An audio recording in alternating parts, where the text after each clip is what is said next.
Après la sortie de l'Union européenne en 2020, le Royaume-Uni a pris un nouveau tournant, tant économiquement que politiquement, entraînant une augmentation de l'incertitude quant à l'avenir de l'économie britannique, mettant en lumière bon nombre de ses problèmes sous-jacents. Ainsi, bien qu'il soit la deuxième plus grande économie du continent européen, avec un PIB de 3,3 trillions de dollars, le pays fait face à divers problèmes structurels, tels que l'inflation élevée, la stagnation des salaires, la perte de productivité par rapport à ses voisins et le départ de nombreux travailleurs et entreprises après le Brexit, avec une croissance de seulement 0,11% l'année dernière et une prévision de croissance de seulement 0,4% en 2024, la plus faible parmi les membres du G7. Cela menace la stabilité politique et économique de la nation. Et dans cette vidéo, nous allons comprendre pourquoi plus personne ne veut vivre au Royaume-Uni et comment le pays a sombré dans une marée de problèmes au cours des dernières années. Dans ce contexte, avant d'analyser les problèmes auxquels le Royaume-Uni est confronté après le Brexit, il est nécessaire de comprendre les raisons qui ont poussé les Britanniques à quitter l'Union européenne. Pour cela, il est fondamental de revenir à 1973, lorsque le Royaume-Uni a rejoint le groupe sélect des pays formant la communauté économique européenne.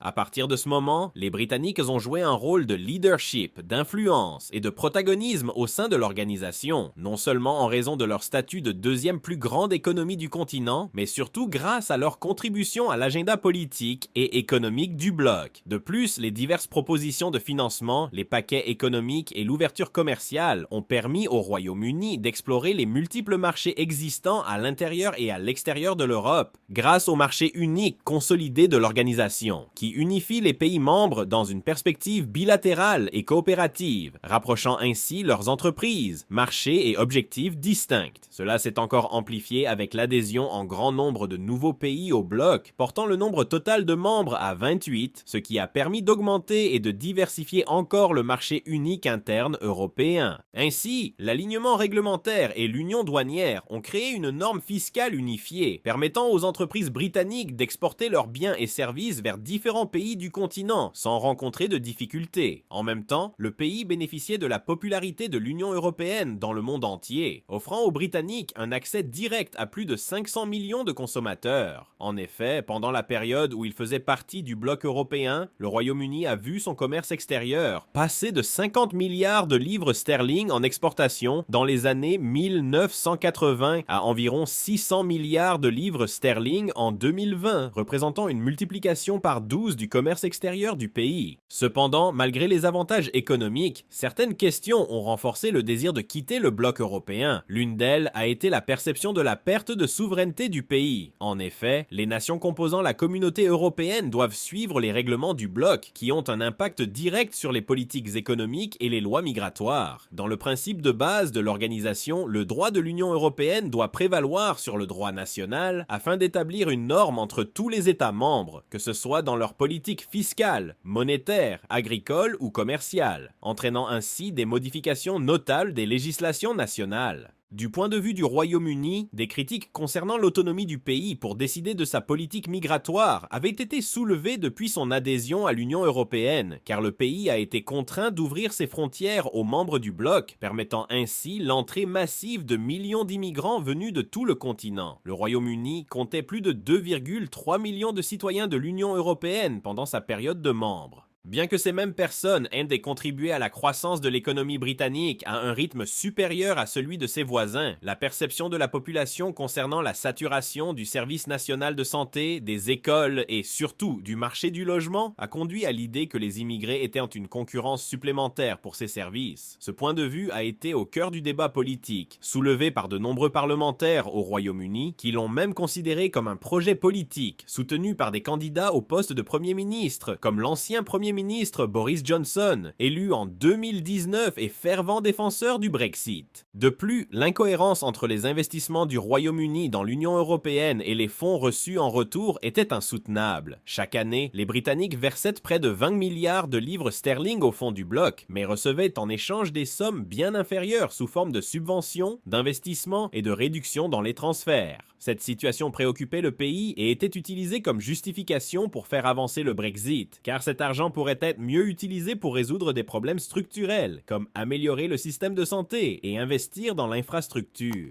Ces problèmes entre le Royaume-Uni et l'Union européenne ont divisé le pays en interne, entraînant la tenue de deux référendums, le premier en 1975 et le plus récent en 2016. Ce dernier a abouti à la sortie du pays du bloc européen avec 52% des voix, et la nation a quitté officiellement l'Union européenne en janvier 2020. Cependant, presque 4 ans plus tard, la situation du pays semble de plus en plus compliquée, avec un Britannique sur 5 ayant voté en faveur du Brexit exprimant des regrets. Dès lors, la question se pose. Pourquoi plus personne ne veut vivre au Royaume-Uni ? Tout d'abord, depuis la sortie définitive du Royaume-Uni du bloc européen, le pays souffre des effets de la perte du marché unique, avec l'augmentation subséquente des barrières tarifaires, des contrôles douaniers et des réglementations divergentes que l'économie britannique a dû affronter après son départ de l'Union douanière européenne. Et l'augmentation soudaine de la bureaucratie pour négocier avec les Européens cette nouvelle réalité. Cela a entraîné une augmentation des coûts pour les entreprises britanniques qui exportent et importent de l'Union européenne, lesquelles doivent désormais faire face à des retards et des coûts supplémentaires de livraison. Selon le Centre de performance économique, 3 entreprises britanniques sur 5 ont été affectées de quelque manière que ce soit par le Brexit, ce qui a entraîné une sortie massive d'entreprises et de travailleurs étrangers du pays. Un autre point important est la forte pénurie de travailleurs, qui a eu un impact direct sur les secteurs du transport, de la logistique, de l'hôtellerie et surtout sur les services publics, comme la santé, où le Service national de santé, NHS, a connu une grande pénurie de professionnels, notamment de médecins, d'infirmiers et de soignants, dont beaucoup venaient des pays de l'Union européenne. L'année dernière, il y avait plus de 100 000 postes vacants non pourvus. Ce problème a accentué l'inefficacité du système de santé du pays, entraînant des soins médicaux insuffisants et des délais d'attente significatifs pour les patients. En 2023, plus de 7 millions de personnes attendaient un traitement au NHS, un record historique. Naturellement, avec le vieillissement de la population, la demande pour les services de santé est en augmentation, ce que le NHS n'a pas été capable de satisfaire en raison des coupes budgétaires et des infrastructures de plus en plus obsolètes. Un problème similaire touche le système éducatif, qui a subi des réductions budgétaires significatives, affectant la qualité de l'éducation et créant un fossé croissant entre les écoles publiques et privées, entraînant ainsi des opportunités inégales pour les élèves.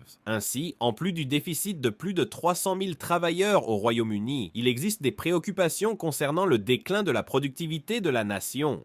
Ce phénomène peut être observé lorsque l'on compare le marché britannique à celui d'autres nations. Aux États-Unis, un travailleur produit 28% de valeur ajoutée en plus par heure qu'au Royaume-Uni. En Europe, le scénario est similaire, car les Français et les Allemands sont respectivement 13% et 14% plus productifs que les Britanniques. En cohérence avec ce qui a été exposé, l'intégration du Royaume-Uni à l'Union européenne était telle qu'après le Brexit, le pays s'est retrouvé dans le plus grand isolement depuis les années 1970. Déclenchant une crise dans de nombreux secteurs de la nation. Des données indiquent qu'en 2035, le pays pourrait subir une perte de 300 milliards de livres sterling en raison de la sortie de l'Union européenne. Ce statut de crise attise l'instabilité politique du pays et permet aux mouvements séparatistes de gagner du terrain en Écosse et en Irlande du Nord. En effet, l'Écosse fait pression pour un nouveau référendum d'indépendance, motivé par son opposition au Brexit et par son désir de réintégrer l'Union européenne. En Irlande du Nord, des tensions existent en raison du protocole d'Irlande du Nord et de la complexité des frontières post-Brexit. Afin d'atténuer la frontière avec la République d'Irlande, ce protocole permettrait à l'Irlande du Nord d'accéder au marché de l'Union européenne. Cependant, des contrôles douaniers sont imposés entre le Royaume-Uni et l'Irlande du Nord afin d'éviter l'entrée de produits dans le bloc qui ne respectent pas les exigences de celui-ci.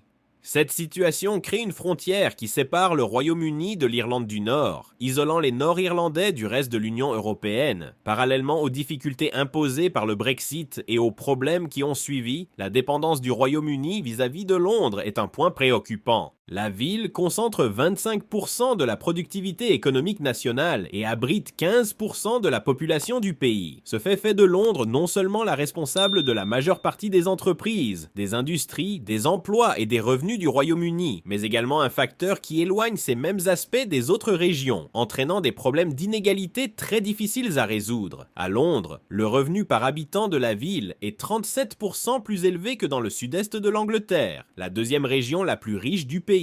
En excluant Londres, le revenu par habitant du Royaume-Uni est inférieur à celui de l'État le plus pauvre des États-Unis, le Mississippi.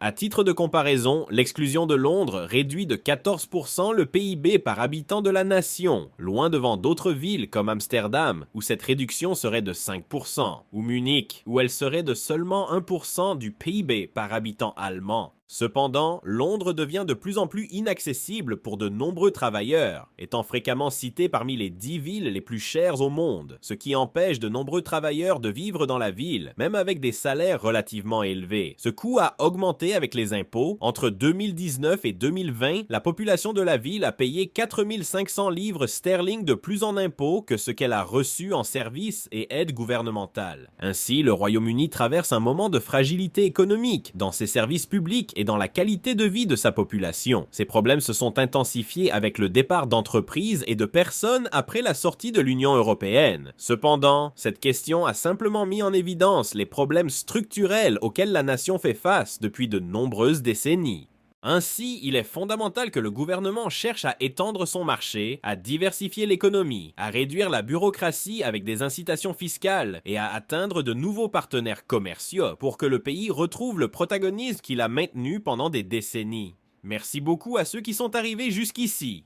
Si possible, commentez ci-dessous le prochain sujet que vous souhaitez voir sur la chaîne. De plus, aimez la vidéo, abonnez-vous et partagez le contenu avec vos amis. Je vous remercie à nouveau pour votre audience et à la prochaine vidéo.